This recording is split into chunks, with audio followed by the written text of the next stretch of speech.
Direct Investisseur vous est présenté par FX Pro.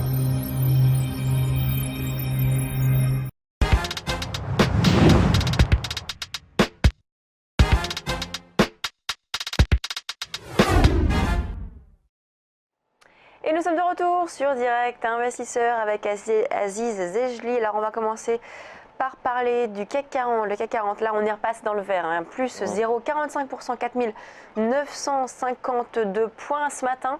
Je recevais Benoît Rousseau qui me disait qu'il fallait attendre les 4900 points pour finalement avoir ce rebond, accompagner ce rebond, et c'est exactement ce qui s'est passé. À 9h30, on est redescendu vers les 4900 et là on remonte, on progresse, hein, donc plus de 4950. Maintenant qu'on a fait cette première étape, quelle pourrait être la deuxième stratégie? La deuxième, Lucie, ça pourrait être l'échec sur les 4960. Et donc, suivant la même logique que Benoît recommandait, et c'était une de mes recommandations également, d'acheter les 4900 points, d'attendre le retour sur ces niveaux-là. On a vu, c'est un niveau qui avait provoqué un premier rebond mercredi en fin de séance, ça avait provoqué également à l'approche de ce niveau un rebond jeudi. Ce matin, ça tient encore. Et puis, vous le voyez, on a un niveau cette fois-ci plus haut qui borne la hausse, qui empêche les cours d'aller chercher les 5000 points, c'est les 4960. On a échoué quasiment toute la fin de semaine dernière à l'approche de ces niveaux. Et vous le voyez à l'écran, on est sur du 100 minutes, donc sur un horizon très serré, très réactif. À l'approche des 4960, on voit bien que la hausse qu'on a connue ce matin depuis l'ouverture, elle commence à s'affaiblir à l'approche de ce niveau-là. Donc on serait sur un range de 60 points, un range entre 4900 et 4960. Et dans ce cas-là, ce qui est assez judicieux, c'est d'effectuer du trading de range, c'est-à-dire attendre un retour sur le support à 4900 pour payer, pour se positionner à l'achat. Dans un horizon intraday, toujours, viser les 4960 et à contrario, quand on est sur les 4960, viser un retour sur les 4900 et jouer ainsi des opportunités en intraday, que ce soit en trading de range, achat de support, vente de résistance. Éventuellement, il faudra quand même scruter les 4900 points parce qu'on n'est pas à l'abri du dépassement de ce niveau. Et si jamais on dépasse ce niveau, il faudra à contrario se positionner sur breakout et viser un retour sur les 5000 points. 5000 points, c'est vraiment le niveau important cette semaine parce que déjà, on a eu, on va le remarquer, on va le voir à l'écran, on a eu plusieurs échecs à l'approche de ces niveaux. Je vais passer cette fois-ci sur un graphique en 6 mois. Vous allez voir que notamment le 6 novembre dernier, 6-7 novembre dernier, on a échoué aux alentours de ces niveaux à 5000 points, que depuis on était revenu prendre appui vers les 4750 sans jamais réussir à se rapprocher des 5000 points. On cale toujours vers les 4950.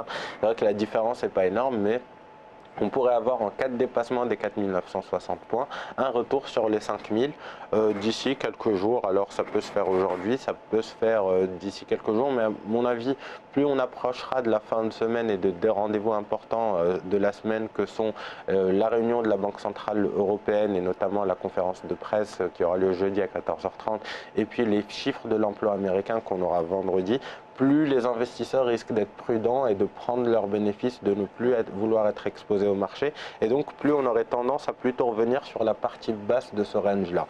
Pour l'instant, restez attentiste, essayez plutôt de jouer des opportunités en intraday, comme je vous le disais, éventuellement vendre les 4960 points et à se positionner à l'achat sur un éventuel repli vers les 4900.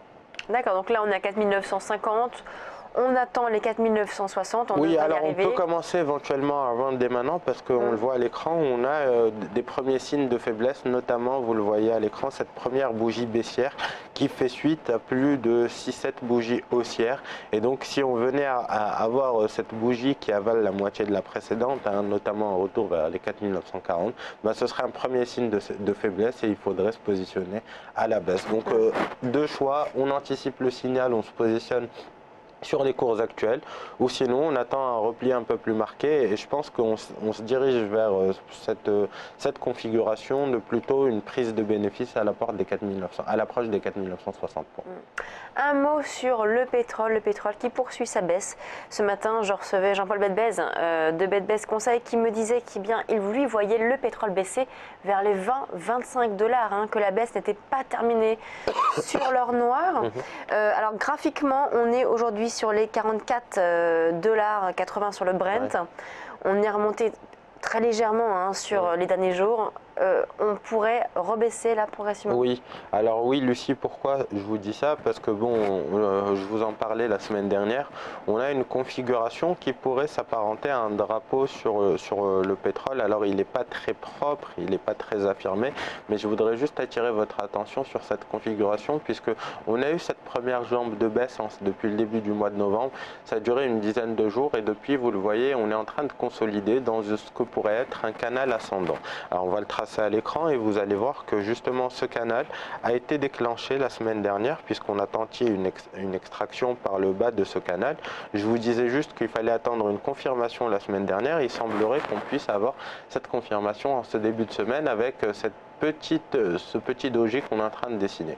Alors on n'en est pas loin. Pour valider la configuration, on va plutôt attendre la rupture des points bas de la semaine dernière, c'est-à-dire les 43,40. Mais globalement, si ça venait à être validé, alors dans ce cas-là, on aurait une configuration en drapeau qui pourrait être effectivement la suivante, avec un objectif de cours vers les 40, en dessous des 40 $. On avait un objectif, je vous le disais la semaine dernière, vers les 36. Et bien on pourrait avoir également cet objectif qui se confirme, vous le voyez à l'écran, puisqu'on reporterait la dernière jambe de baisse depuis le point haut de la consolidation. Et dans ce cas-là, ça nous donnerait un objectif vers les 36 $ d'ici potentiellement à la fin de l'année. Ouais. Alors on sait que les membres de l'OPEP se réunissent ce vendredi également, qu'on rentre dans une saisonnalité où la consommation de pétrole risque d'être un peu plus importante que d'habitude. Donc notamment à cause du froid et de l'hiver qui arrive. Donc c'est vrai que bon, j'émets quand même une certaine réserve, mais j'attire l'attention sur ce scénario-là qui peut être confirmé d'ici la fin de l'année. Merci Aziz. On marque une très courte pause. On se retrouve tout de suite sur Direct Investisseur.